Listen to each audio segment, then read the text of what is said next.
Ang mabuting balita ng Panginoon ayon kay San Mateo. Noong panahong iyon, sumakay si Jesus sa bangka, kasama ang kanyang mga alagad. Bumugso sa lawa ang isang malakas na unos at halos matabunan ng mga alon ang bangka. Ngunit natutulog noon si Jesus. Kaya't nilapitan siya ng mga alagad at ginising.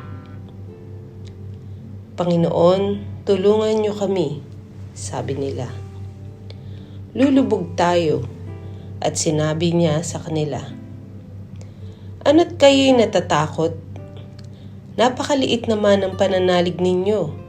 Bumangon siya, sinaway ang hangin at ang dagat, at tumahimik ang mga ito.